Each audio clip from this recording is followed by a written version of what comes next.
Warning, this podcast contains heavy spoilers for not just one movie, but entire franchises. We highly recommend going and watching these movies before listening to us as a companion piece that stitches all the timelines into one creepy, crime-ridden story. There will be no more spoiler warnings. We do not break character. After this, there is no turning back. You've been warned. Hit the music. You are talking about the nonsensical ravings of a lunatic mind. It's alive! It's alive! It's alive! It's alive! It's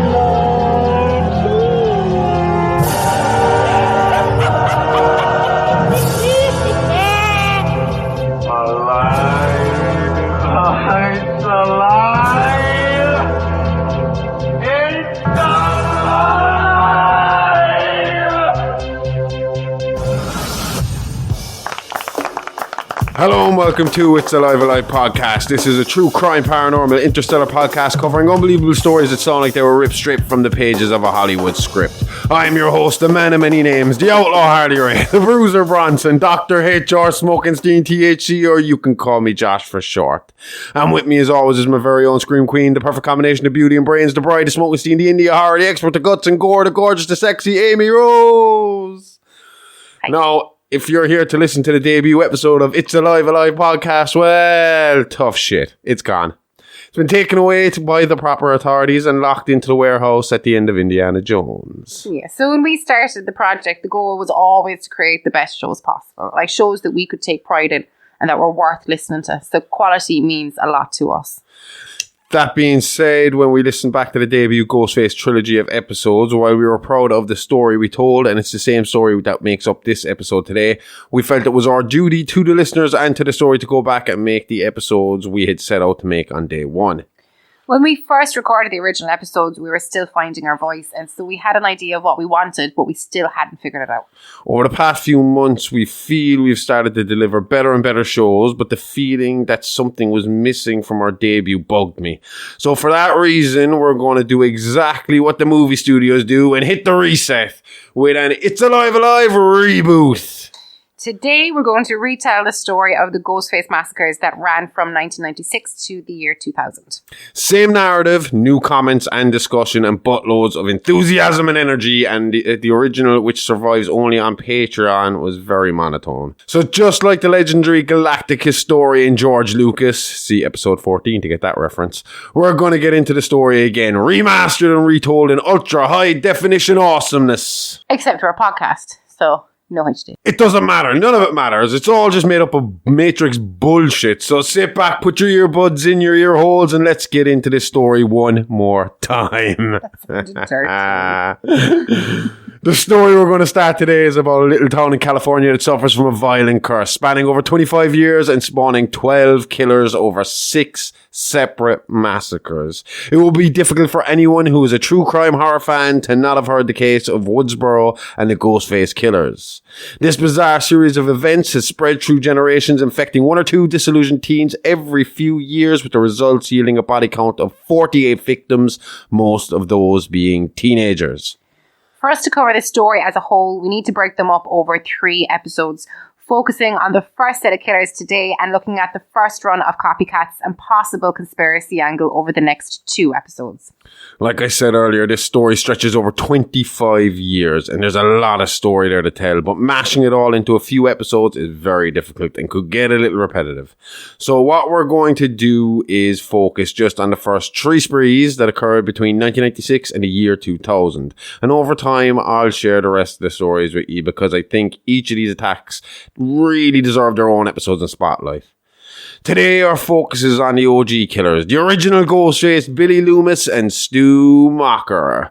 Our sources for the story are the books Wrongly Accused and The Woodsboro Murders by Gail Weathers and Out of Darkness by Sidney Prescott, along with excerpts from the journal of Stu Macher. So Gail is like the main source for all these stories. Like, she's literally written the book on the Ghostface killings, hasn't she?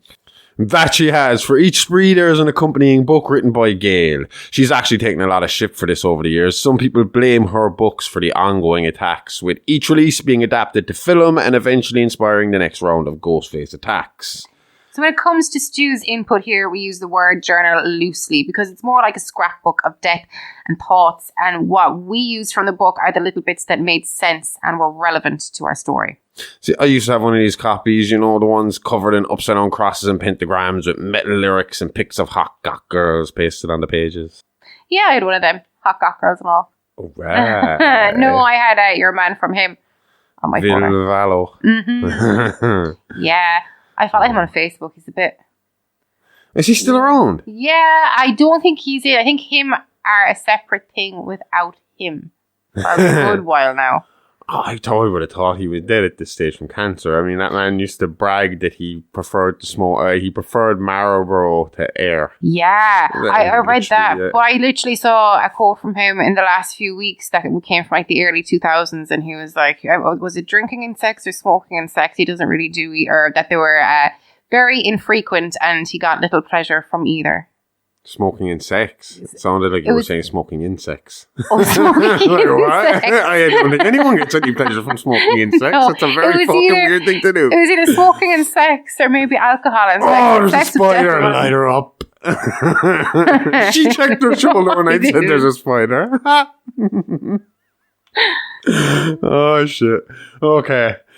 So our story begins in Woodsboro, California in 1978 when Billy Loomis was born to parents Hank and Nancy. To the locals of Woodsboro, the Loomises were your typical upper middle class family, with Hank being the family's main breadwinner as a pretty accomplished lawyer. In Hank's early days, he had built a pretty good reputation for himself working for Sunrise Studios in Hollywood, eventually becoming lead lawyer for the studio. It was from this experience and the reputation built by Hank at the time that he was able to open his Woodsboro practice, and from that position he had done pretty well for himself, in turn allowing Nancy to stay home and focus on being the primary caregiver to their only child, Billy. Lucky, sounds like a good lawyer would come in handy for Billy later. Got it for you. From what we know of Billy's early childhood, it was pretty average and uneventful. There's no major stories or warning signs of what Billy would eventually become, and he is described as a good, well-mannered child who really didn't cause his parents any real problems. He was just your average, normal kid in what looked to be a pretty normal American family. So no unusual serial killer signs here, no Billy Bedwetter in the Loomis house. I wonder if they had any pets though. How did he treat them? So what we're talking about here is the McDonald triad. The McDonald triad posits that animal cruelty, fire setting, and bedwetting in childhood is indicative of later aggressive and violent behavior in adults, particularly homicidal behavior and sexually predatory behavior. I said that very seductively. Predatory. Sexually predatory behavior. That wasn't a good Josh either. That was a Christ. However, other studies claim to have not found statistically significant links between the triad and violent offenders. Further studies have just suggested that these behaviours are actually more linked to childhood experience of parental neglect, brutality, or abuse. No shit. Yeah. Some argue this in turn results in homicidal proneness. The triad concept as a particular combination of behaviours linked to violence may not have any particular validity, however, and it has been called an urban legend. Well, I mean, I think it is. I think it's been proven now that it's not true. It's just like, I mean, it was just like a lot of coincidence. I mean... Well, no, I think that was no, I think definitely if they're killing animals, that's a sign. That is fine. It has to be fire is fine. Clear. But the bedwetting thing... no, come on, you can't. There's a million different... I would say abuse and fucking parental neglect and brutality will be the higher up reasons but I mean, pissing your pants every now and again. But if you have a neglectful parent and do you know, I mean, if you watch Song for Raggy Boy and he wets his bed and he's brought out in his underwear and the mattress is put on the back, that's going to, and so it is kind of a secondary kind of... And I think I remember... Now, I'm not 100% sure, and I have said before, I hate when podcasts just spout out shit that they don't know what they're talking about, and you know it's wrong. But I think it was...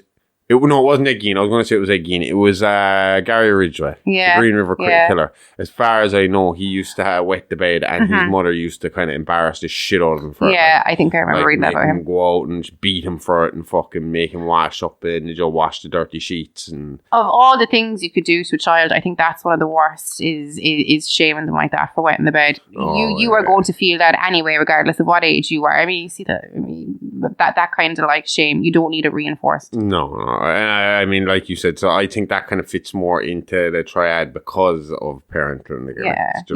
Whereas I don't think it's an actual symptom of a serial killer. You know? And even like if you're an extremely nervous fucking person or a person with high anxiety, a child with high anxiety, that's a strong possibility to do with themselves. Anyway, at some point in middle school, Billy met and befriended local horror nerd Stu Macher. Stu was also born in 1978 and grew up in 261 Turner Lane, Woodsboro, in a large farmhouse with his parents and older sister Leslie. Now, I have to point out at this stage, we don't have a lot of information on Stu's early life as his family have stayed pretty tight-lipped on the subject of Stu, turning down many highly lucrative interviews, movies, TV and book deals over the years.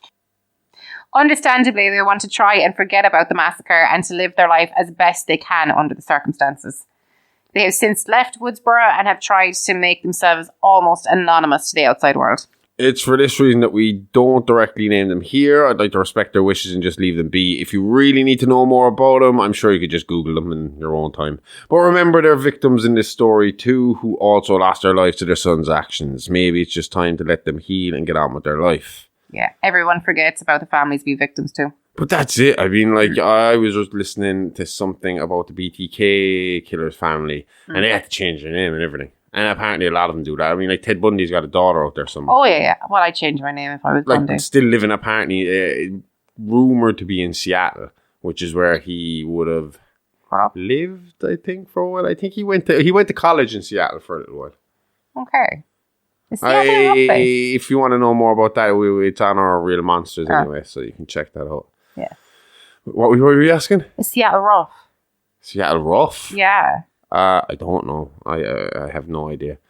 It was kind of the place where grunge was born. I'm thinking of somewhere else. I'm thinking of somewhere else. Seattle. It's a city, and I just can't. Sleepless in Seattle. I mean, I've never seen that movie, but I assume you have. So did it look rough when you saw it? Well, it's a love story. They're never going to show any city rough. Well, are they going to set a love story in a rough background? Well, I suppose, yeah. Well, I like a proper, as in like rose tinted glasses. Romeo and Juliet was romance. Pretty rough area for. Was it? Oh, Tromeo. I thought you said Nomeo and Juliet. I was like, that was a back garden. The gnomes. Right, yeah. What we do know about Stu is he was quirky, a little eccentric, loved attention, had a dark sense of humor, and a massive love for horror movies, or more specifically, slasher movies. It sounds like I'd get on really well with this guy. This description may make him sound like an obvious suspect, for the cops when the eventual murders and investigation starts, but to be fair, who doesn't know a kid from school fitting this exact description? As I just said myself, I could have been this kid, only I was a little more awkward, shy than I was outwardly quirky towards people, that I didn't really know. Yeah, so he was a class clown, like. Exactly. Wait, does that make me like a class clown, or the sad class clown? Wanting to entertain, but too shy to perform. That's sad. Yeah, sounds like the perfect description of my teenage years. I was a super awkward teen.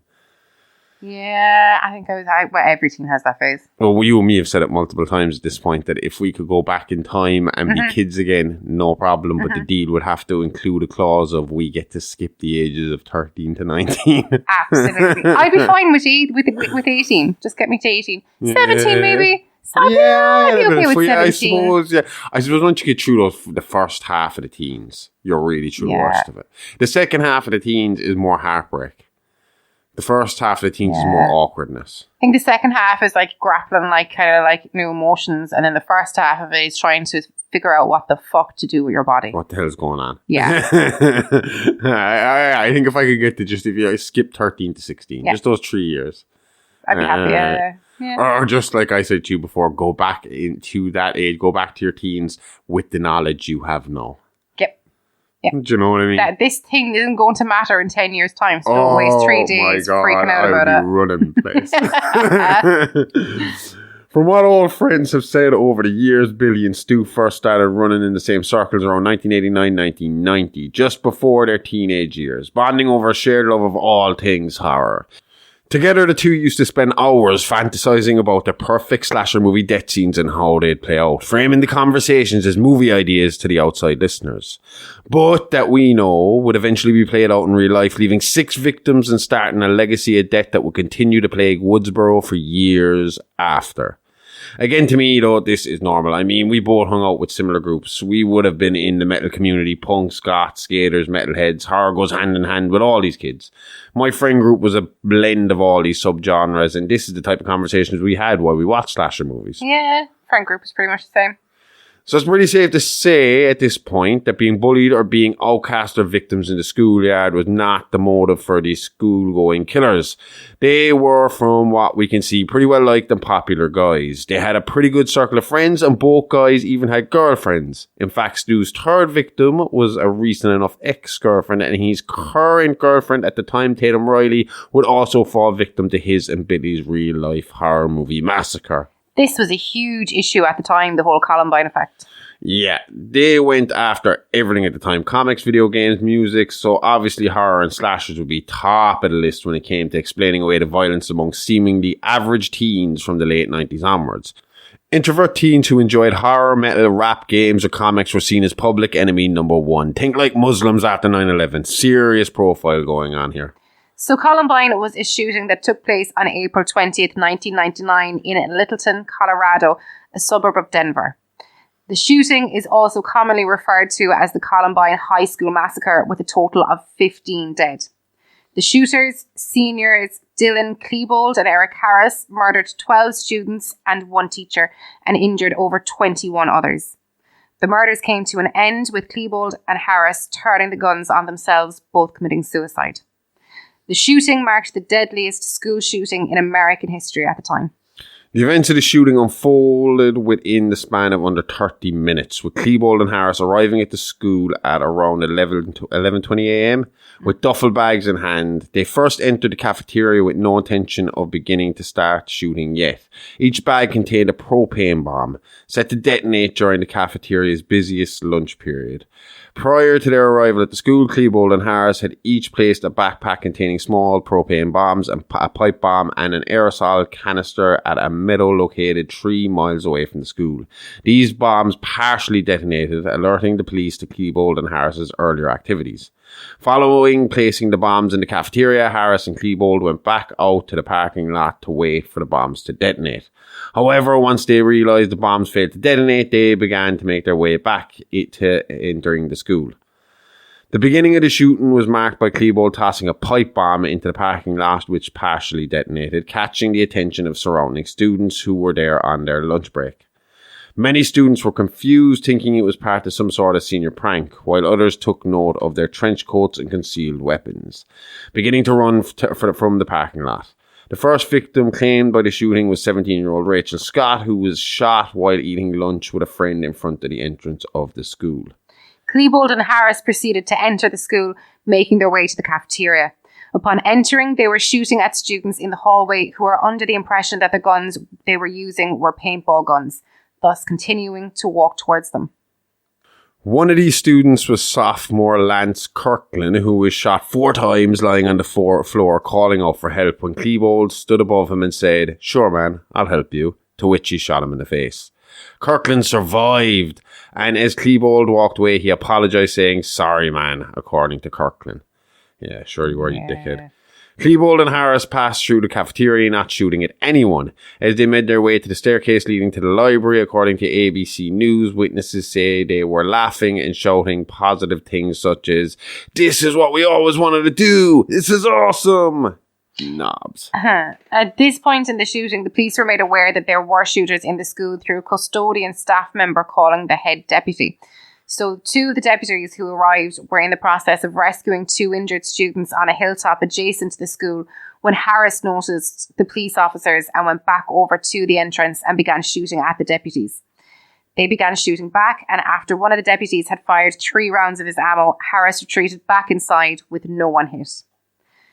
The next area of the school Klebold and Harris approached was the library, where 52 students, 2 teachers and 2 librarians were hiding. In the library, they had an agenda in which they were targeting students of colour and anyone who played a sport at the school. According to witnesses, Harris stated that anybody with a white hat or sports emblem is dead, as wearing a white hat at Columbine High School was an athlete tradition.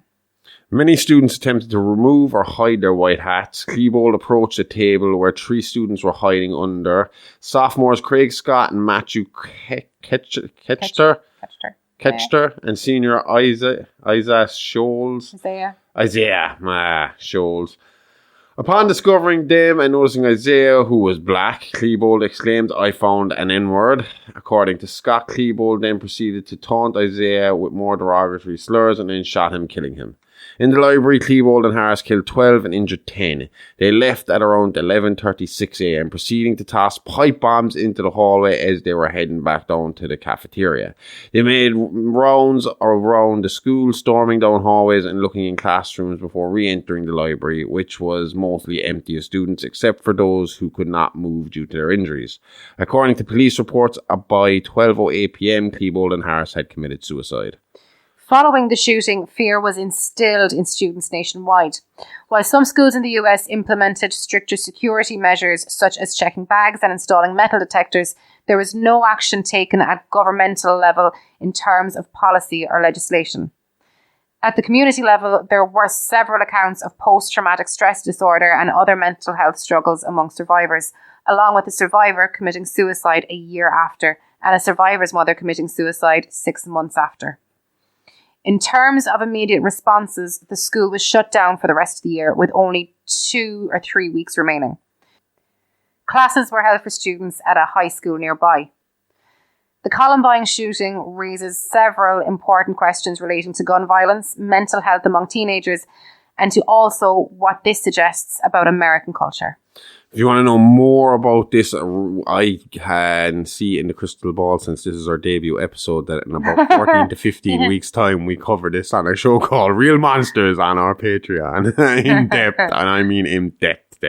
Yeah. I mean, down to we were going to go through the timeline of what happened that day. So it's like time-stamped the whole day. Because this thing went on for, I mean, I know it said there like a half an hour, but the actual process of the cops fucking clearing the building afterwards took all day. Of course it did at that many deadline. They didn't even know how many was in there though, because you know when they were getting witnesses coming out, when the students were coming out, they were saying stuff like, you know, like I saw 2 guys in hats and 2 guys in trench coats, and then 2 more come out and the 2 guys that had taken off their fucking hats, and it's like, well, I saw 2 guys without hats. So to them I was like, well, we know there's 4 in there. There's 2 guys with hats, 2 guys without hats. There's a guy with a trench coat. There's a guy without a trench coat. They were just fucking taking off their jackets and hats as they were going along. But so the cops think they were facing like a whole army. They had no idea how many was in there. But again, we can see like the Billy and Stu were not the only ones. I mean, this was something that was in the 90s. This seemed to be affecting America as a whole. Yeah. That these kind of, and it was that, which I'd hate to say it because it does kind of just back up the whole violence in movies. It was that subgenre, but it was because we were ignored. I say we because we were in that kind of like that metal. You were kind of the freaks and goths and stuff like that, and you were kind of pushed to the side by the fucking athletes and stuff like that. And not that we were, no, none of us ever fucking planned to go shoot up the fucking school or anything like that. Most would just be like, yeah, they're dickheads, fuck them. Do you know? Whatever. Yeah. But I mean, in America, where guns were easy to get, because I mean, when we get into the story on Real Monsters, these guys were able to get there was a loophole for them to get these guns, you know, whereas if they had went to a gun store and tried to buy the gun, they'd have to go through all the weights and the checks and all this stuff. But they went to a gun Maker? Show. Oh, gun show. And then you have guys selling at stalls. Are you allowed to do that without checks? You're selling. They're kind of selling them second-hand guns and and selling them from stalls, and the checks are less. And so can a convict go into these shows and buy one? Well, I'm not 100% sure. I would assume so. And I mean, again, you have to realize as well, not everybody there is going to be regular. So I mean, even if I thought it'd be heavily, even if there is some stuff they gotta fill out, there's always going to be 1 or 2 guys there that'll be like, well, you know, I can't sell you this gun here, but if you got the cash, I'll meet you out of my car. I trust you, Mr. Mafia man. Here you go. So while things were going well for Billy at school, his home life was a different story. You see, all was not well in the Loomis household, and it would have an effect on Billy that would ignite his thirst for blood and vengeance. At the time, it was a well-kept secret that Nancy suffered horribly from various different mental health issues. And from what I read, Nancy dealt with severe depression, anxiety, paranoia, and wild fits of rage almost daily. So this meant Billy was often witness to Nancy violently attacking Hank, as she regularly flew off the handle. Poor Hank. I'd mess up Hank. I don't know. I could get most fucking average, basic ass American name, and you stumble on Hank. Tell you what, it wouldn't come out. These fits of rage were known to be extremely violent, with various police reports for domestic disturbances at the Loomis address. To the best of our knowledge, Billy was never on the receiving end of this rage. In fact, quite the opposite. Nancy was nothing but gentle and caring towards Billy, constantly doting on her only child and son. It's funny the way that works. You have two different types of killers. The ones that aren't hugged enough, and then the ones that mommy hugged a little too much. Definitely. And the overlove stuff is something we're going to come across time and time again. Just wait until we cover Norma and Norman Bates, or Pamela and Jason Voorhees, or fucking, what's his name? Fucking Ed Gein and his mother, Augusta. Yeah. We cover them on Real Monsters as well in a few. Do we? Yes, in a few. They were obviously German, yeah? Augusta was, yeah. She was a German descent, yeah. She was a German immigrant. Yeah. And hell, we're even going to see it in the next episode when we'll see how far Nancy really is willing to go for old baby Billy. So, but for this story, at least Nancy eventually got the help she needed and was put on the medication to help ease her symptoms and improve her quality of life. But with Hank, the damage had been done. And over the painstaking months of Nancy trying different drugs and dosages, trying to find the right combination to get her balanced and right, Hank began to distance himself from the family, rarely being seen at home during this period, instead choosing to take business trips or to work late and sleep on his office couch. The rare time he did stay at home, he almost always opted to sleep in the guest room, and at this point just swapped pleasantries with his wife as they briefly passed each other in their halls. That's sad. Now, to be fair to Hank, the Loomises did eventually try marriage counselling, and for a while things did start to get better. And that's what made the next reveal a bigger slap in the face for Nancy. About 6 months into counselling, with Hank back sleeping at home in the master bedroom with his wife, Nancy received a phone call. The anonymous man, which Nancy was once said to have described as cold, creepy, and impossible to place her age, told her that Hank had been sleeping with the local woman, Maureen Prescott, and that the affair had been going on for years behind her back. No, I don't know what exactly was said on the phone that day because I wasn't there and all involved that were are now dead. But the strange man must have been convincing because without confronting Hank and without so much of his thinking about Billy, Nancy packed her bags and bailed while both the Loomis men were at work and school that day, leaving no note or indication of where she had gone or when, if ever, she would be back. Billy was devastated. His doting mother was gone, abandoning him and his father, leaving them in pieces. Billy was angry. Billy wanted answers, but most of all, Billy wanted revenge. Shit, now I kind of feel bad for Billy. He just misses his mom. I say revenge with all that anger and evilness behind it, and you feel bad for the guy. Yeah, I get it. You come home from school one day, and the woman who treats you like royalty is up and abandoning you. It's understandable to feel angry. Just most people eventually calm the fuck down and go back to reality. Excuse me. Oh, cute little sneeze. But no, Billy, he definitely didn't want to come back down to reality. And what about the creepy phone call? All will be revealed soon. You just gotta hang tough until episode 3. Oh, cliffhanger.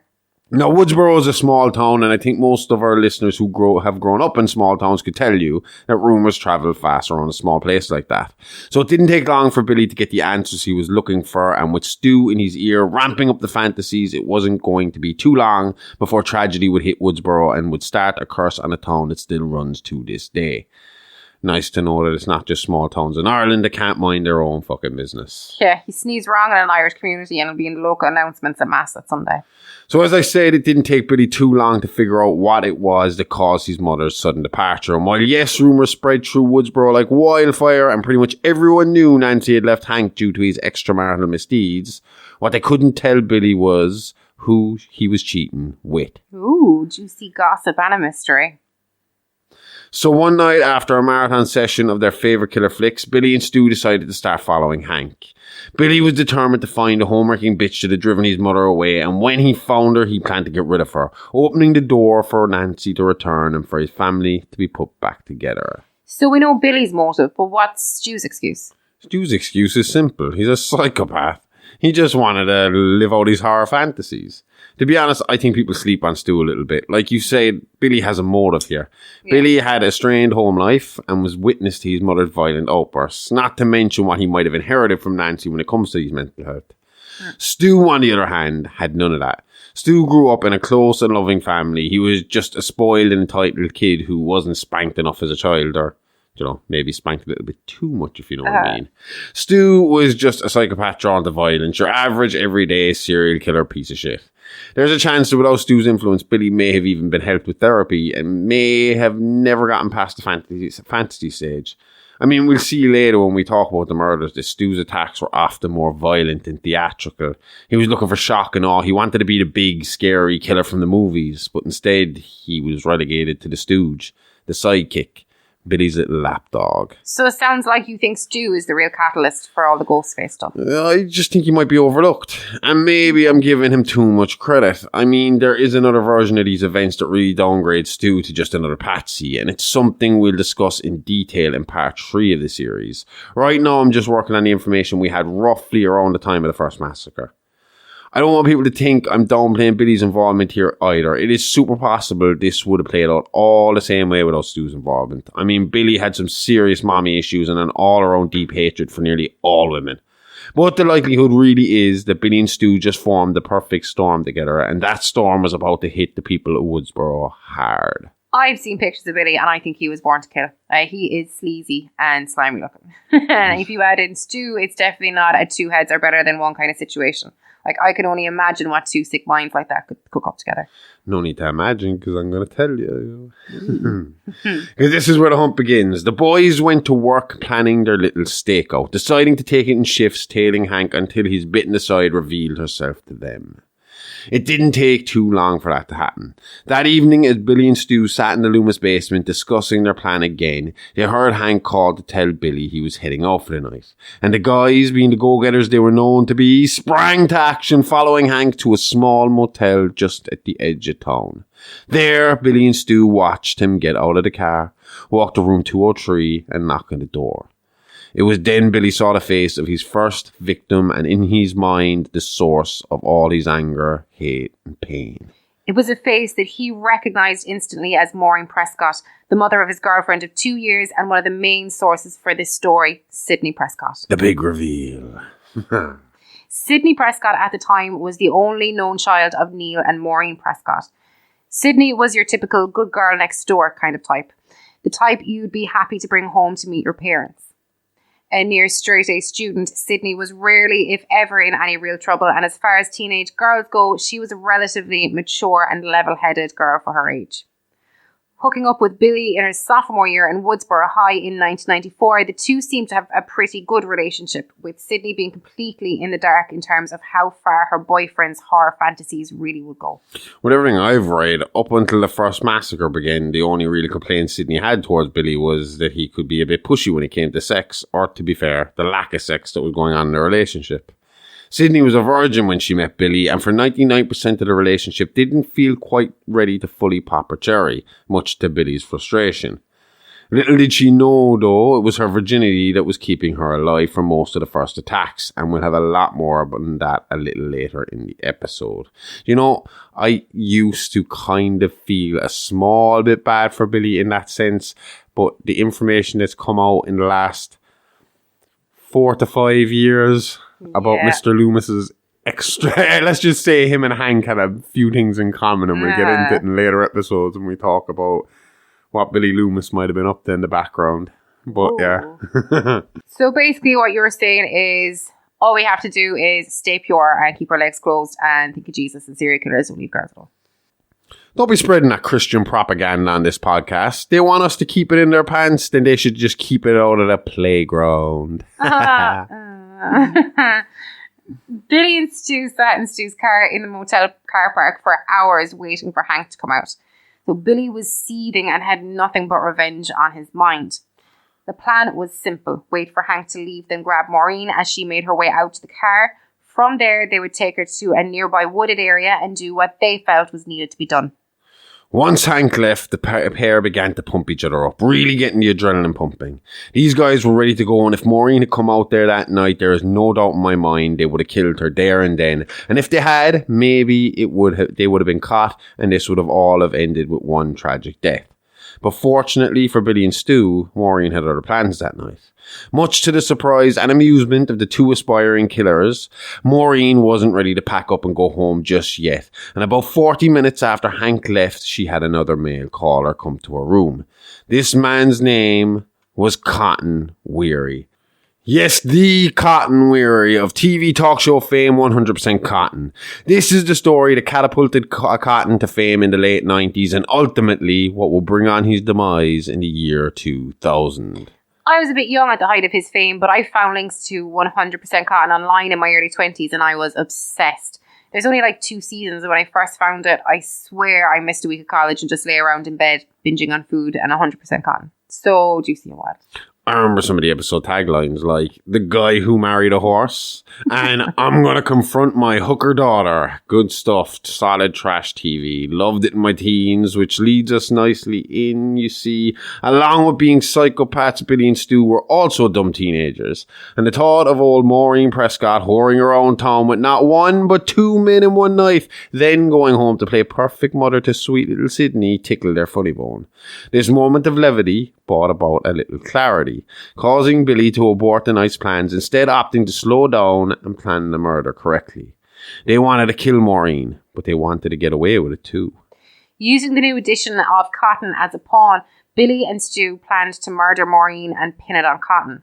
They just had to work out exactly how to do that, or at least they thought they did. What happened next was one of the best examples of beginner's luck I've ever heard of. Billy and Stu began to stalk Maureen the very next day and planned to be ready to attack within a month. With Billy making long, detailed plans and Stu's ideas for the murder getting grander by the day. In fact, they discussed it so much that the excitement overtook them, and instead of waiting the month and following their grand plans, they instead jumped on the first opportunity they got less than 1 week later. That's what happens when you get too excited. Things start to happen fast, things that might require a bit more time and consideration. Message. The curse of the premature attack. Premature attackulator. Sounds like a dirty Terminator coming back in time to sexually frustrate you to death. What a way to go. So on September 28th, 1995, as Billy and Stu watched the Prescott residence from Stu's car a few yards away, they saw Cotton Weary drunkenly make his way up the Prescott driveway into the waiting arms of Maureen. The budding killers were quick to surmise that if Cotton Weary was in the Prescott house, then it's safe to assume neither Neil or Sydney could be there. And unless Maureen was into risky quickies, chances were that they were going to be gone the whole night. This was an opportunity Billy just couldn't pass up, and the decision was made. As soon as Cotton left Maureen alone again in the house, they would strike and Maureen Prescott would die. The first in a long line of bodies. Unfortunately. So around 11 p.m. that night, Cotton fell back out of the Prescott home and into a waiting cab. It was time for the Ghostface killers to claim their first victim. I call them that, but according to Stu's journal, they didn't buy the father death costume for about another 9 months. And to be honest, in this instance, it probably suited them better to approach Maureen as is. I mean, Maureen knew Billy as the polite and respectful boyfriend of her daughter Sydney, and she knew Stu from him dating Tatum Riley, Sydney's BFF.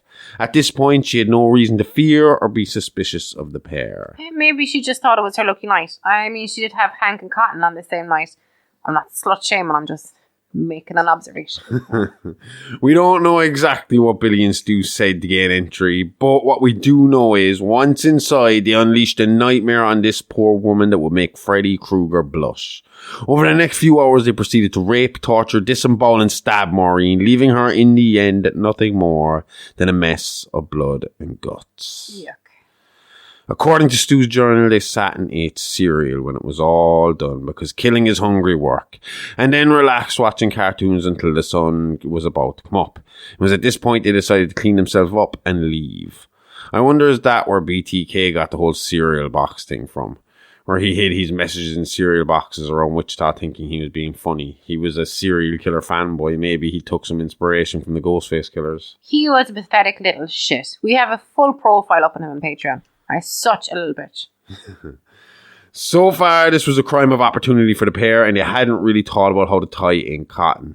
But as they were about to leave, Billy spotted a man's jacket. He was almost sure it was the jacket Cotton had arrived in earlier, and he couldn't remember seeing him leave with it when he left. So Billy grabbed the jacket and pushed the sleeve into a pool of Maureen's blood. He then threw it over himself to hide his face as he left the house.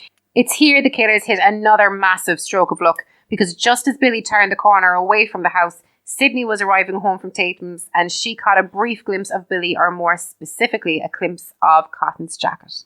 It's all coming up Millhouse for these guys. This whole crime couldn't have gone any better for the two first-timers. Unfortunately for Sydney, though, being home early enough to spot the killer leaving also meant she was the first to come onto the scene of her mother's brutal murder. And it wasn't too long until the Prescott home on 34 Elm Street was crawling with cops and reporters. Enter Gail Weathers. Well, yeah, but she was one of many. This crime got a lot of national press, and to be fair to Gail, she's only stuck in the middle of all this because she was very, very good at her job, and because she wrote the best books on the subject. Gail is a solid investigative reporter. Don't let her more recent morning show fool you. Gail's a good journalist. Once the investigation began, it didn't take long for Maureen's relationship with Cotton to come to the surface. A relationship Sydney was not ready to accept, and along with the forensic evidence showing Maureen had been raped before being killed, led Sydney to the conclusion that Cotton had been responsible. This tunnel vision would see Billy and Stu stay free men for at least another year and lead to 5 more deaths in Woodsboro. Sydney's kind of jumping to conclusions here. She just found out her mother was murdered, lived a sexy double life. How would you react? Yeah, innocent or not, I'd want Cotton to hang. I suppose anything linking him would be enough for me to condemn him. So the detectives focused their investigation in on Cotton, and after a little digging, discovered Cotton had been at the Prescott home the night of the crime, and that only a few hours before had been stumbling around a local bar bragging about how he was leaving to go bang his married girlfriend. From what I hear, this sort of behaviour was common for Cotton, who up until this point was seen as a bit of a drunk and a known con man. So it's safe to say Cotton didn't have the best reputation and didn't have a lot of people fighting his corner when the police came knocking. Cotton, if I'm being honest, was his own worst enemy in the story. And sure enough, when detectives went to question him, was drunk as a skunk and wildly belligerent. Now he blames this on the grieving process, and looking back with all the information we have now, it probably was. But at the time, he was suspect number 1, and refusing to cooperate with the cops was not helping that case. He eventually became so agitated during questioning that he got himself arrested, and warrants were issued for his home and car along with DNA swabs for Cotton himself. It was with these search warrants that they came across the damning evidence that would seal Cotton's fate. The blood-stained jacket that Billy had left in, a jacket that Sydney instantly identified as the jacket she saw on the killer on that fateful morning. At some stage, Billy or Stu must have planted it in his car, knowing the cops would come to investigate the lover first. With the DNA evidence and Sydney as a witness, Cotton was a dead man walking, and as much as he begged and pleaded his innocence, was condemned to die for his crimes on February 14, 1996. And so on Valentine's Day, for killing his lover, Cotton Weary took his place as an innocent man on death row. So that jacket really was the crucial evidence here. Yeah, but Cotton's personality didn't really help. Despite what you see on TV, Cotton is actually said to be extremely unlikable.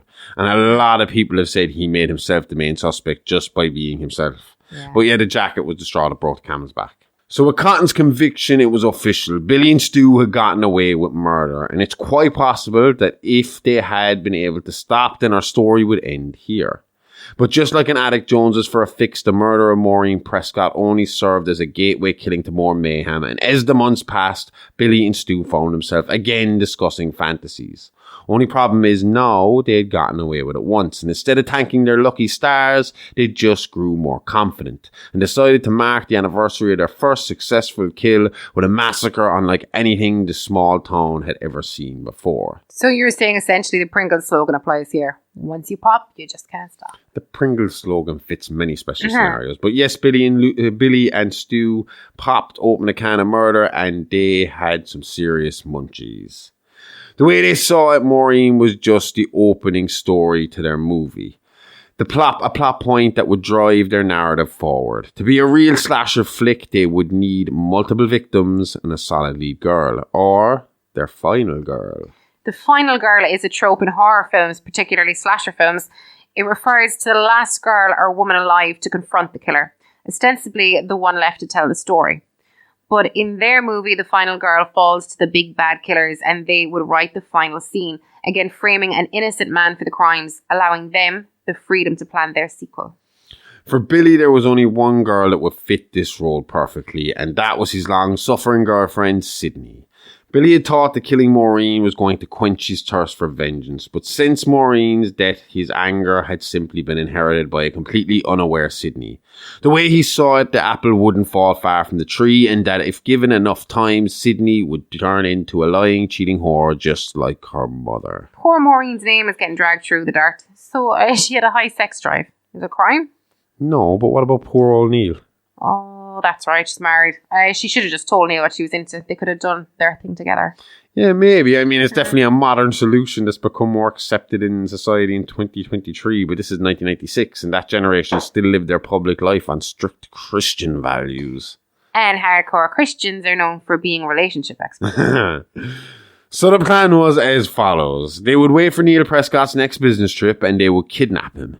They would then proceed to murder a slew of their fellow students before finally killing Sydney and Neil, framing it as a murder-suicide, with the motive being Neil, driven mad with grief, goes on a wild killing spree before killing his daughter and finally himself to mark the first anniversary of his wife's murder at the hands of Cotton Weary.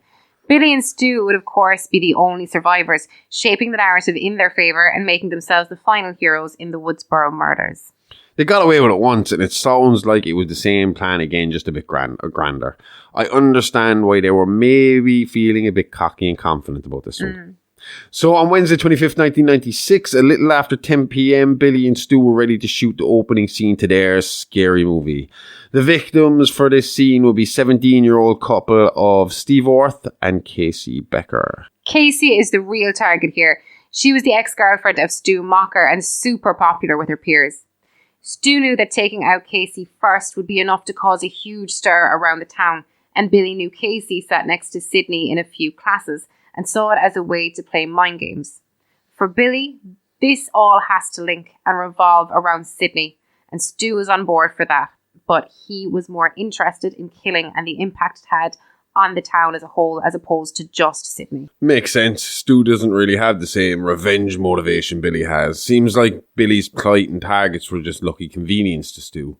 I think Casey was a Stu target though, dumping him put her right at the top of his shit list. Yep, typical butthurt man. Now, we don't know exactly how it all went down because, again, most involved are long dead. What we do know, or what we can piece together, is all based off of their witnessed crimes, survivor accounts, and evidence left behind at the crime scene.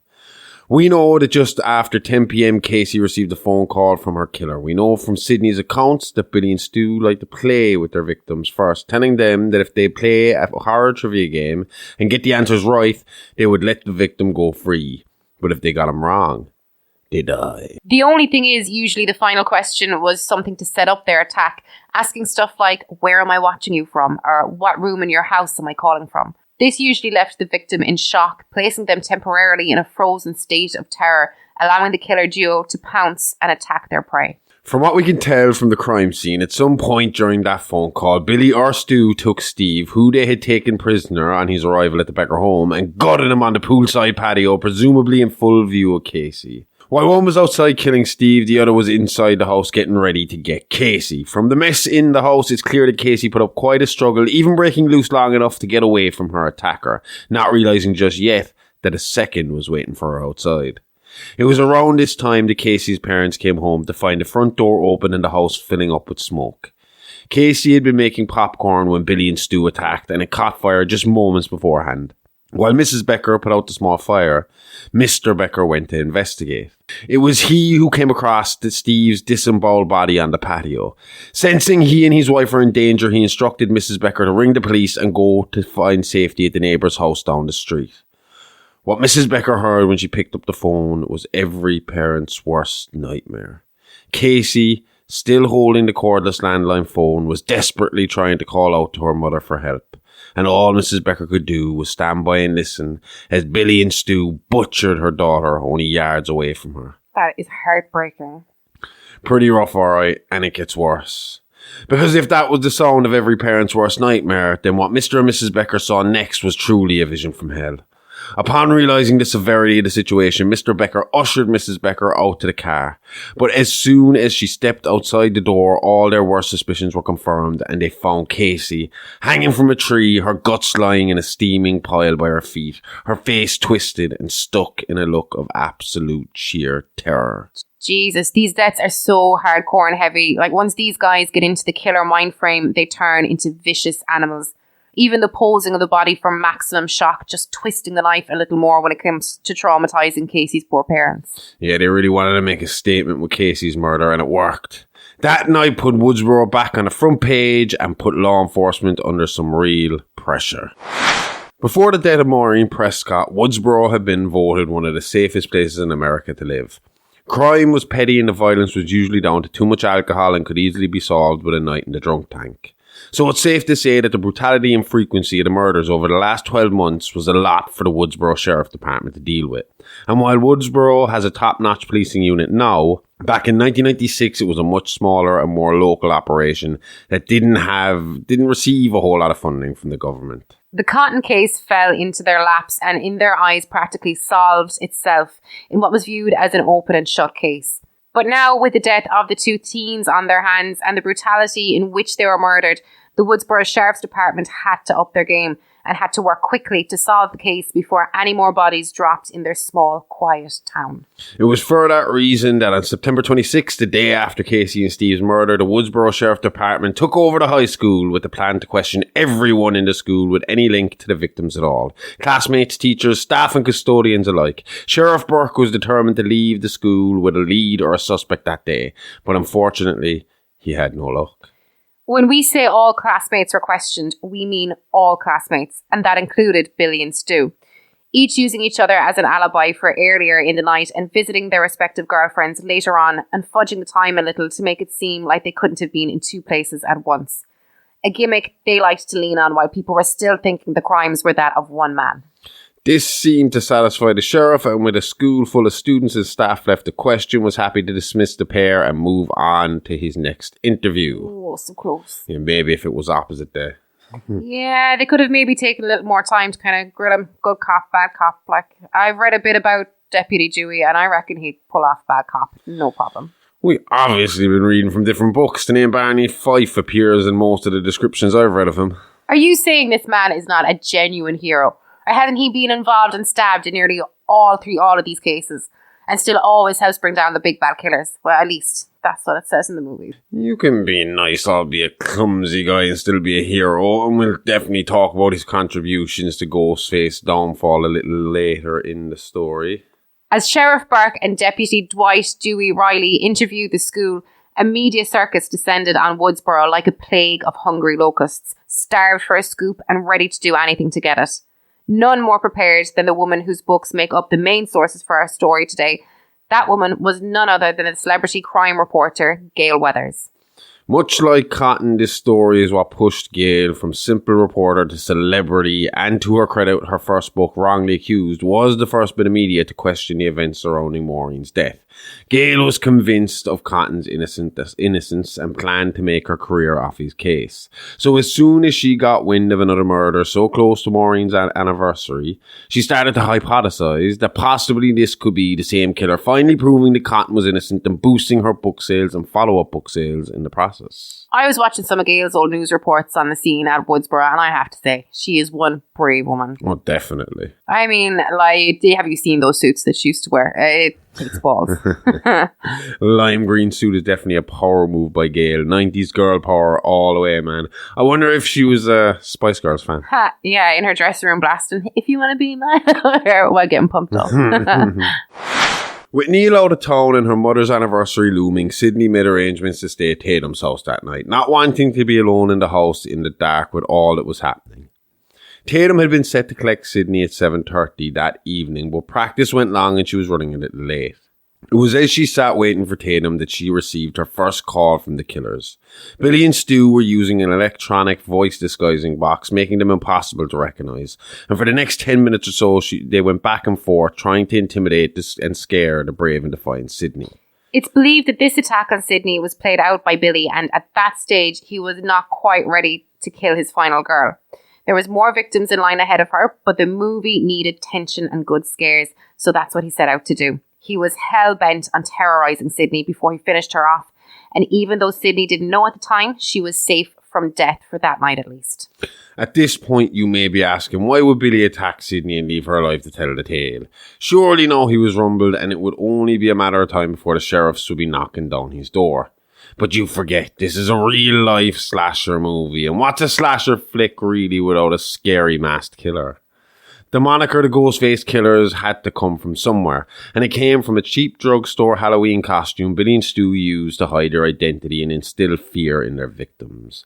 The Father of Death costume was nicknamed Ghostface due to its pure white colouring and its resemblance to the Edvard Munch painting The Scream.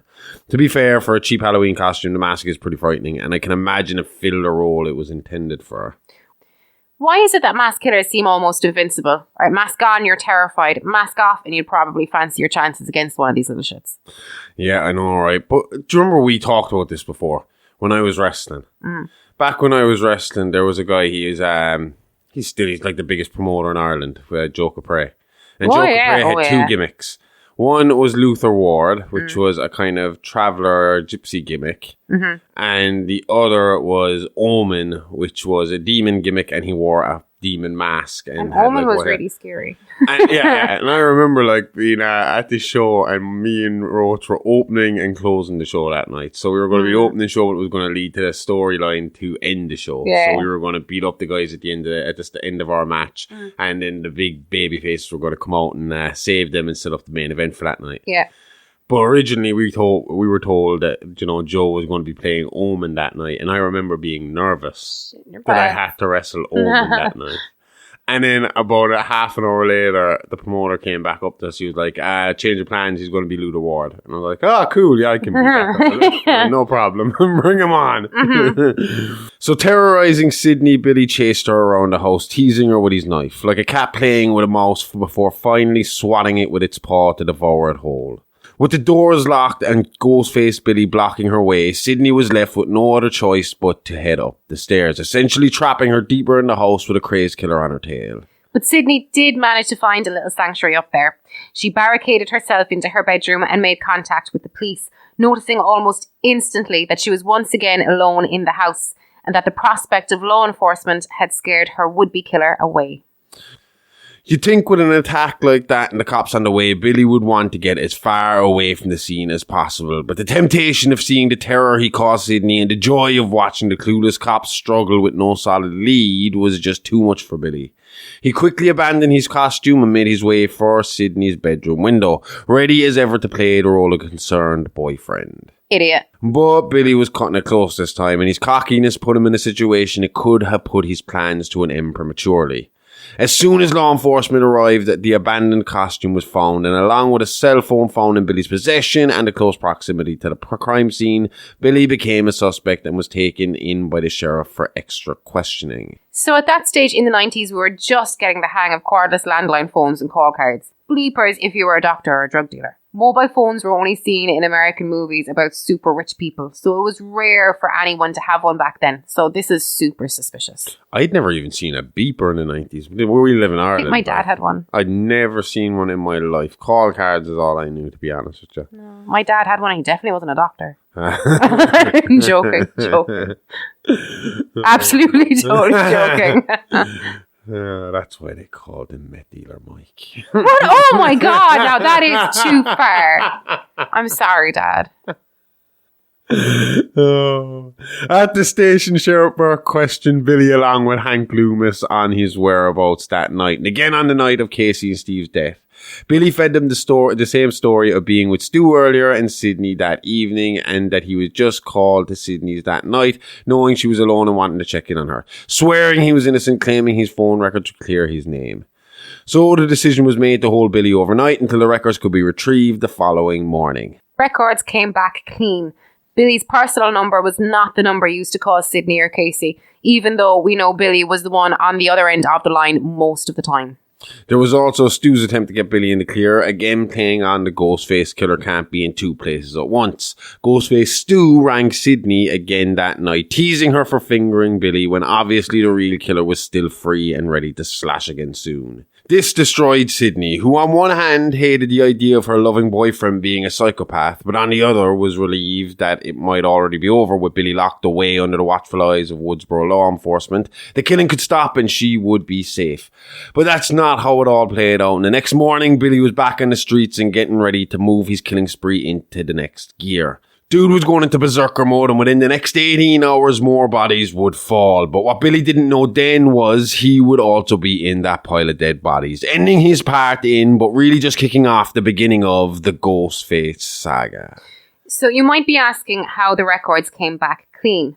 Well, while that cell phone was registered to Billy Loomis, the number it had cloned to was registered to Neil Prescott. This led Sheriff Burke to look a little deeper into Neil, discovering that he never checked into his hotel and hadn't been seen or heard from since leaving for his business trip. With all this new information pointing the finger squarely at Neil Prescott and the anniversary of his wife's murder only hours away, it felt like the investigators had their man. Now, their only problem was finding him before he could kill again. I feel bad for the cops here. They're clearly way out of their depth. And to be fair, Billy and Stu, as dumb as they both were, they had a clever plan. And they came damn close to fooling everyone. So it's hard to blame the cops for getting stuck down that Neil Prescott rabbit hole. I'll tell you one thing. This group of students have to be the most dedicated scholars to ever grace a high school class. Because even with all that happened the night before, Billy and Sydney still turned up to school the next day. I don't know how they do it in America, but over here in Ireland, that would be enough of an excuse to take a fucking month off everything. Try months. You could milk the PTSD most of the year. Seasonal PTSD that magically eases from June to September. It didn't take long for Billy and Sydney to cross paths that morning. A meeting Sydney knew was inevitable, and a meeting where she would have to swallow her pride and admit she had been wrong. But even then, Sydney says she could feel an uneasiness inside her. Her body was instinctively trying to warn her, but after being stung once with the embarrassment of wrongly accusing her boyfriend and questions being asked in regards to Cotton's guilt, she decided to ignore it and put it down to bad nerves because of the ongoing situation. Those nerves would be tested again minutes later when another Ghostface would launch a brief attack on her in the school bathroom. Now, Sydney herself has said that this attack could have been another student playing a prank. Again, this costume was widely available and cheap, so since the original murders started, every asshole teen in town had purchased a Father Death costume, littering the school halls and cosplay killers just trying to get a laugh out of a very dire situation. The truth is, we just don't know for sure, but we do know that Stu was stalking the halls around the same time, and less than an hour later, he would take his next victim. If he was around stalking a victim, then chances are it was him. As shitty as it is to dress up in the costume, it's a bit of a stretch to then attack the main victim in the story. Considering he was on his way to kill and was in a bathroom stall, do you think she interrupted him getting changed into the costume and he just saw an opportunity to cause some mayhem? Well, a Looney Tune like Stu wasn't going to be able to help himself in that situation, was he? Because of the severity of the situation and with no real end in sight, the school was forced to cancel classes and a curfew was put in place in the town. Again, due to the lack of living witnesses, we don't know exactly how it all played out. But at some stage after classes cut out, Stu lived out every angry schoolboy's dream and stabbed his principal to death. And just like Casey, he hung Principal Arthur Hembry from the football field goalpost, guts hanging out like a calling card for the whole student body to bear witness to. This guy's like a Ghostface ninja. Like, how is he getting away with all these elaborate displays? Luck. That's it. Just luck. Plus, I suppose if you're called Ghostface, you've got to have some sort of a ghostly kind of thing about you that you can whoosh in and whoosh out. I can imagine him tiptoeing around. Oh, pure Scooby-Doo. Yeah, and all the noises and all. Story, Yeah, those pesky kids. Seems like Stu was in the mood to celebrate because after the murder of Principal Himbry, Stu spread word around that he was holding a curfew party at his place. His parents were out of town and school was out. The perfect setup for a major rager, or was it the perfect setting for the final scenes of his movie? It seemed the reels were about to run out and it was time for the killers to reveal themselves and to put the end of their plan into action. And that's exactly what would happen next. Ooh, exciting. We're in the end game. And so it was set. Party at Stu's house. A chance for all 5 friends to have some fun and unwind. To forget about the violence plaguing them and their peers for just a few hours. Did you say 5? So that's Billy, Stu, Sidney, Tatum, and who am I leaving out? You're leaving out possibly the best character in this story, and possibly a bigger horror nerd than Billy and Stu combined. The right kind of horror nerd. The type who respects the gore but understands the story is just that. A story. Designed to entertain. That man is the highly strung but fun-loving nerd, Randy Meeks. Randy was a close friend of Sydney's from a young age, and through her relationship with Billy ended up as the 5th wheel in the group. Although he hoped to eventually switch roles with Billy, he had a huge crush on Sydney. Randy worked in a local video store, a job he had been fired and rehired from at least twice. And it was here witnesses remember seeing Billy confront Randy on the day of the massacre. You see, Randy, using slasher movie logic, surmised that Mr. Prescott was only a red herring. He was too obvious and just a prop to distract the audience, allowing the true killer to move freely away from police suspicion. He came to the conclusion that the only person that could be under the mask was Billy, the jealous, sex-starved boyfriend. Only problem was he was telling all this to Stu, and when Billy found out, he decided he needed to put a stop to it. Randy himself said later that the fear he felt that day as Billy and Stu menacingly taunted him in front of the staff and customers in the store should have made it obvious that they were behind everything. But they were all friends. They always fucked around like this. And by the time the confrontation was over, that's just what it seemed like. 3 guy friends busting each other's balls. But I think at that stage, Randy was left with an uneasiness similar to that of Sydney earlier after Billy got cleared by the police.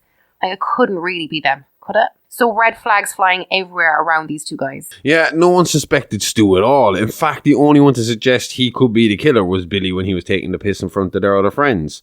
And Billy had been cleared by police, so he was out of the running in the eyes of the public. Even if he did scream psycho at everything he did, he was still seen to have been proven innocent to the Woodsboro locals. The reason I say Randy is one of the best characters we have in this story is simple. We have so much footage from that night of the murder, from the night of the murders, that nearly all stars Randy.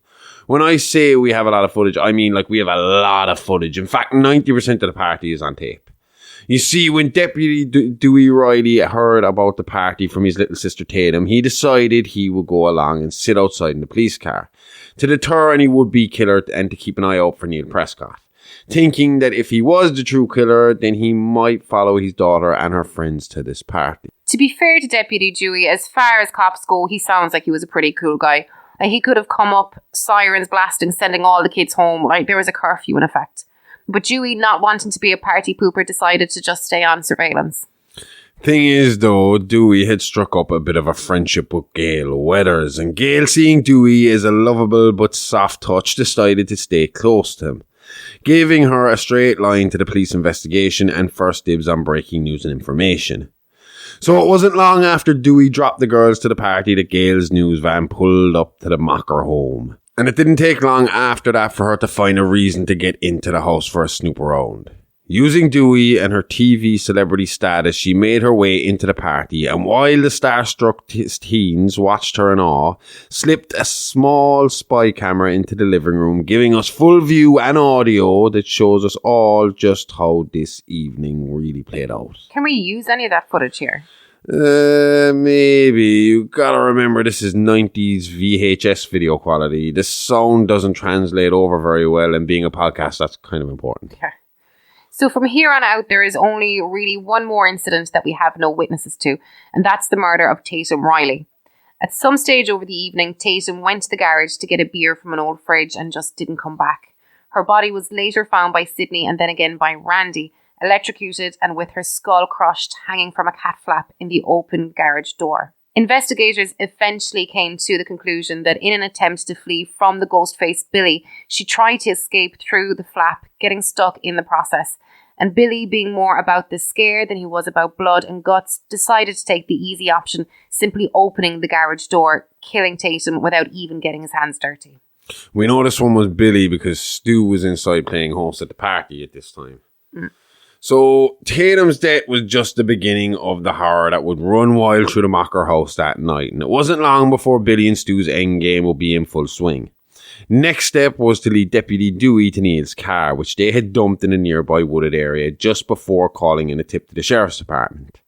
They would then have to get their final girl alone so they could direct the final scene in their sick movie fantasy. They really had all the little details in place. Thinking to plant Neil's car in the woods by the house, even being confident enough in their timing to get the job done before the police showed up. Like, that all took serious planning and perfect execution. Yeah, nice choice of words. Yeah. Not long after killing Tatum, Billy arrived late at the party, and at this point news came in that Principal Himbry's body had been found, clearing the curious students out of the Macher home and back to Woodsboro High in hopes of catching a glimpse of their principal's mutilated corpse. The only people left behind were Billy, Stu, Randy, Sidney, Gail, Dewey, and Gail's cameraman Kenny. Gail and Dewey finding the car meant it was time for their plan to get moving. But first, Billy had one more itch he needed to scratch. The perfect little detail to truly solidify their slasher theme and to confirm that if you break the rules in horror movies, then the repercussion would almost always be your death. Billy was going to try once more to romance Sidney. One more shot before he finished her. So under the guise of talking about their relationship, Billy and Sidney went to the master bedroom in the Macher home and discussed their recent issues. It was here, Sidney said, the constant gaslighting from Billy had finally got to her. And convinced she was being frigid and cold towards him, she decided to finally give Billy what he wanted. And in doing so, sealed her fate in the eyes of the killer. Yeah, I already told you, follow Jesus. He's the true savior from Ghostface. Close your legs and open a book. The good book. Sarcasm? Yeah, fucking right sarcasm. Fuck those incel assholes. You see, most horror or slasher movies are made up of a few basic rules. The three most important being, you may not survive the movie if you have sex. You may not survive the movie if you drink or do drugs. And you may not survive the movie if you say, I'll be right back, hello, or who's there? So basically, don't have fun. Pretty much. I mean, I love a good, hello, who's there? I'll be right back. A bad girl at heart. Leaving Randy alone watching movies downstairs, Billy and Stu moved on with their plan. Waiting until after Billy had finished knocking boots with Sidney, Ghostface Stu entered the room, attacking the couple and stabbing Billy multiple times right in front of a terrified and shocked Sidney. It's all bullshit. A phony decoy to put Sidney off the scent. Clever positioning and corn syrup, really putting their movie knowledge to practice. So Sidney thought she was watching Billy get stabbed, but really he was unharmed. Leaving Billy for dead and in an attempt to save herself, Sidney took off, leading Ghostface Stu on a chase scene worthy of a place in any scary movie. Running through almost every room in the first floor of the house, Sidney found herself once again stuck with no other option but to go up. And with Ghostface Stu hot on her heels, Sidney climbed through an attic window to the roof. It was here, while trying to fight off Stu, Sidney lost her footing, falling from the roof only to be saved by Mr. Macher's fishing boat parked in the driveway below her. It was at this point that Sidney looked up to find the body of her best friend hanging lifeless from the garage door. Randy, hearing all the noise, would find Tatum directly after this, just missing Sidney as she ran to find safety. That's a lot to process. You justify death falling from a roof. Blind luck that the boat is where it is. You look up and there's your best friend hanging in the air with her head crushed. That's a nightmare. Sidney, snapping back to reality and realising she still had to get herself to safety, spotted Gail's news van. It was here she found cameraman Kenny, who had been watching the stream from the spy camera in the house. You see, the thing about this camera was it had a short delay and it lagged by 30 seconds or so. I mean, this was 1986, so this tech was still pretty good for its time. Sidney and Kenny watched in horror as Ghostface Stu stalked an unaware Randy, stopping just short of killing him as he had heard Sidney call for help outside and decided to go deal with the more pressing matter first. Again, I remind you, there's a 30-second delay. This meant that by the time they realised that Stu was on his way, he was already there. And for supposedly the second time that night, he killed the man right in front of Sidney, slicing Kenny Brown from ear to ear and letting him bleed out right there on the ground. Oh my God, they killed Kenny. You bastards. Before we get on with it, there's a theory, right? Mm-hmm. That, and it's something that we're going to come across again when we talk about the fourth massacre that happened in 2011. There's a theory that Stu was actually pretty friendly with Randy. Randy and Stu were both like the real. I mean, Billy was a bit more cooler than the two of them, and the two of them were kind of more movie geek nerds and would have geeked out a lot together and hung out a lot together and watched movies a lot together. Yeah. There is a theory that Stu never really wanted to kill Randy. That when you see, because there obviously we have this video footage. Mm-hmm. We see in the video footage Stu coming up behind Randy with the knife. Yeah. But he hesitates. It's the only time you hear of a Ghostface hesitating. He's standing over him. It's almost like he stops to think and try and decide whether he's going to do this or not. And as soon as he hears the noise of Sidney outside, he makes the decision to leave Randy and to go outside. And I mean, it wouldn't take him 2 seconds to drive the knife into Randy two or three times and then run outside to deal with Sidney. But he made the decision right there, and then it was almost like, oh, I get out of jail free card, and he got away from him. And I mean, even later we'll see again they're both in a position where they're both in the same place together, kind of screaming, "Your Ghostface, no, your Ghostface." But he never attacks him, so true. In the midst of all this chaos, Dewey and Gail returned to the house looking for Neil Prescott. Dewey went inside to investigate while Gail ran to the news van to call the sheriff for help and report the finding of Neil's car. It was here she found the lifeless body of her cameraman. Panicked, she climbed into the van in search of a phone. She was then startled by Randy, who she repeatedly hit with that phone. At this point, Gail had enough. She started the van and took off to get help, only to suddenly be met with a terrified Sidney standing lost in the middle of the road. This caused Gail to swerve off the road and into a tree. Stu claimed later that night he had went to finish her off after, but she looked dead enough to him, so he decided not to waste time, and with the possibility of cops showing up soon, he just moved on. The fact that you point out Stu didn't bother going to finish her off tells me this comes back to bite him in the ass sometime in the near future. Sure does. After seeing Gail crash, Sidney ran back towards the house, screaming for Dewey for help. Help he wouldn't be able to give, because when Sidney reached the house, she found Dewey stumbling from the front door with a knife buried deep in his back. Oh, poor Dewey. Sidney was lost. She had nowhere left to turn and didn't know who she could trust.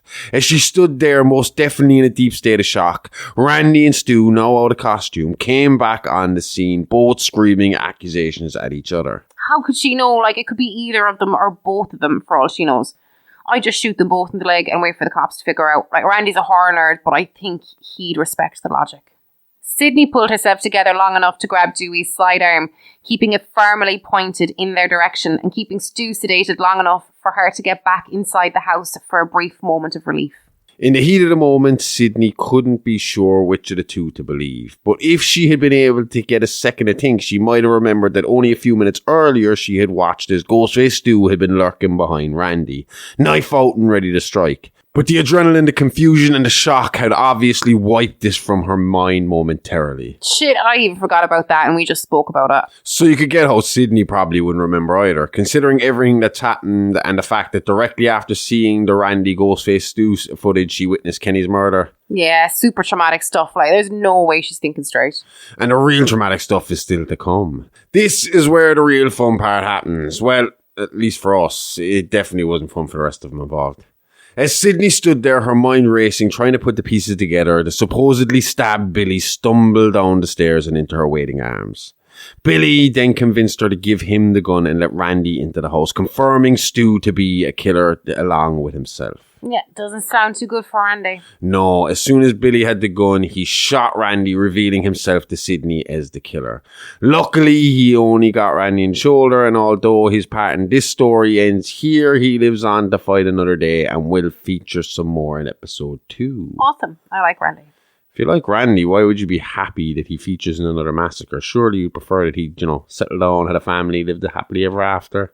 Actually, yeah, that's what I want. Is that what happened to him in the end?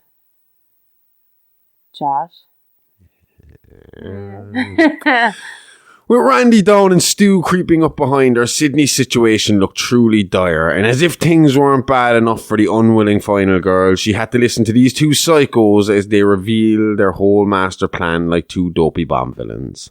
She listened in shock as Billy revealed that not only were they the ones responsible for the current string of murders, but it had been them that had killed her mother 1 year earlier. How could you ever trust another human being again? And your mother and all your friends are dead and your boyfriend is responsible. What a mindfuck. Yeah, and the man you just literally gave your virginity to turns into a monster almost instantly after the deed is done. Probably not the best first experience. Like, I don't envy her next boyfriend. Funny you say that, but before you ask, next episode. Oy.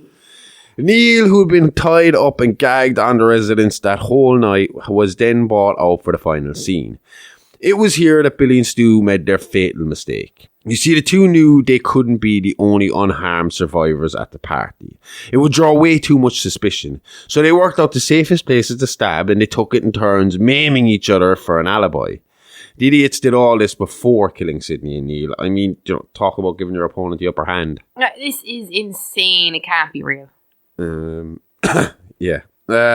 Anyway, as this all went on, Gail, still alive but fairly beat up, managed to make her way back to the house. Hearing the mad ravings of Billy and Stu as she entered, she noticed the gun sitting out on the counter right by the kitchen door and took her chance. Unfortunately for her, in all the excitement of getting one up on the killers, she forgot to check the safety, allowing Billy to incapacitate her and again regain control of the gun. But Gail's efforts were not a total waste. The distraction she caused allowed Sydney and Neil a chance to hide, and from that hiding place, Sydney was able to contact the sheriff's department, giving them her location and the true identity of the Ghostface killers. With all lost, Billy flew into a rage, tearing through the house searching for Sydney.